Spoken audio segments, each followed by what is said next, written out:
From supporting enemies of the West and forming strong alliances to blatantly refusing to bow and accept directives dictated to them, African leaders are taking back control of the continent.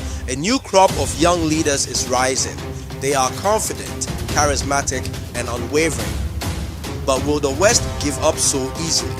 Let's take a closer look at the 5 African leaders taking back their countries from the West. Number 1. Ibrahim Traoré. After overthrowing the Damibi government, 35-year-old Ibrahim Traoré became the leader of Burkina Faso in 2022. He suspended issuing export permits for small and medium-scale miners. Medium-scale miners produce more gold, selling to companies and exporting some to the West. Traoré aims to reorganize gold mining to benefit Burkina Faso's people. His government claims trade agreements with France are unfair, contributing to Burkina Faso's underdevelopment. France benefits from these arrangements and hasn't supported improving Burkina Faso's gold mining industry, keeping it primarily a raw material producer. This is why the president seeks mining industry reform. Is this a step in the right direction? Let us know in the comments if you support. Number 2. Assimi Goïta. On May 24, 2021, Mali's transitional president, Endal, and his prime minister were arrested and taken to a military camp in Kati. Assimi Goïta has since replaced Endal, accusing him of incompetence and forming a new government without consultation. Goïta has made changes to reduce France's influence in Mali, swiftly implementing new policies. France-funded NGOs, including humanitarian ones, have been suspended. To add to the intensity, France 24, a major French media outlet, has been banned for biased reporting. Do you think this is a step in the right direction for Mali? Let us know in the comments. Number 3. Sam George. Sam George is a Ghanaian politician who has become a threat to Western ideologies and culture after his firm stance against LGBTQ people. This has created some opposition with Western countries. A spokesperson for the Office of the UN High Commissioner stated that consensual same-sex conduct should never be criminalized. During the 2023 UN Summit in New York, Sam George reiterated his stance against the LGBTQ movement. He said in the presence of UN officials and dignitaries from across the world that sex is binary, you're either male or female. This opinion runs contrary to the beliefs of LGBTQ members and allies. On the 28th of February 2024, the Ghanaian Parliament unanimously passed an anti-LGBTQ bill that criminalizes LGBTQ acts and appearances in the country.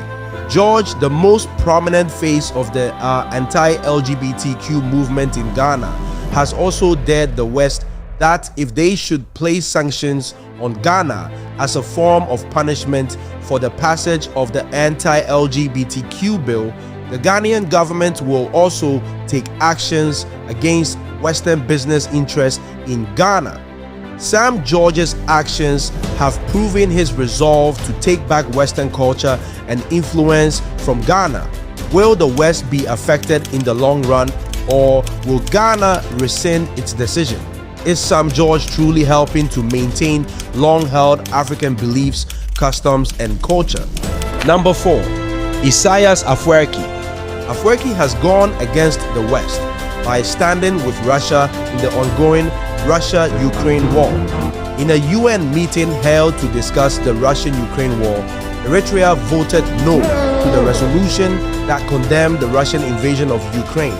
It takes a lot of courage to refer to the European Union as defunct. During the Russia-Africa summit held in St. Petersburg in July 2023, he stated that there was no Russia-Ukraine war. Rather, it was a war declared by the North Atlantic Treaty Organization, which consists of Western countries including the United States and France. Just like Paul Kagame, who believes that every country in the world is equal and should not be controlled by other countries, Afwerki is calling on the global south to resist any form of hegemony and control. The Eritrean president also believes that Russia is the best country to lead the world against Western dominance, and he called on Putin during the summit to step up and resist the West. The Russian president has in turn assured Afwerki of his willingness to expand relations with Eritrea. Is Afwerki right, or are his opinions extreme? Number 5. Julius Malema. He has been very vocal about Western influence on the African continent. Malema is the leader of the Economic Freedom Fighters in South Africa, and he became an MP in 2014. Malema is looking forward to becoming the next president of South Africa. Malema believes in the autonomy of South Africa. He believes that African leaders do not need the West to progress or thrive, and has therefore resolved to take back South Africa from Western influence if he should win the 2024 general elections. Just like Isaias Afwerki, Julius Malema has thrown his support behind President Putin and Russia, and has even gone further to offer weapons to Russia. The South African leader has also been very vocal about Western double standards, stating that personalities like Tony Blair, George W. Bush, and Barack Obama have faced accusations of war crimes in the past but have not been persecuted. Ironically, the West continues to villainize President Vladimir Putin to the world. Malema's charismatic demeanor attracts the respect and admiration of many Africans. He continues to inspire the continent of Africa that indeed it can stand on its own. These leaders are bold, confident, and have the tools to make a difference, but will the West give up so easily? Africa is a rich continent. It has a youthful and energetic population which other continents cannot boast of. It is also rich in natural resources such as gold, bauxite, and diamond, among others. These resources will make it very difficult for the West to give up its control of the continent. Western countries such as the United States and France take advantage of the loans and grants they give Africans to maintain their control on the continent. Africa is independent in theory, but the continent is still dependent on the West. Will the continent ever stand on its own? Africa is entering a revolutionary stage of self-reliant and practical sovereignty, where the continent will stand on its own. This new revolution will change the power dynamics in the world.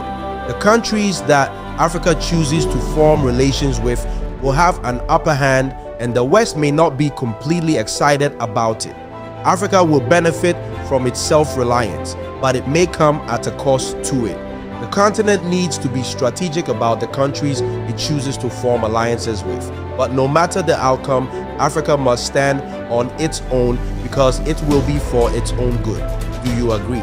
Let us know in the comments and subscribe to TSN for African content like this.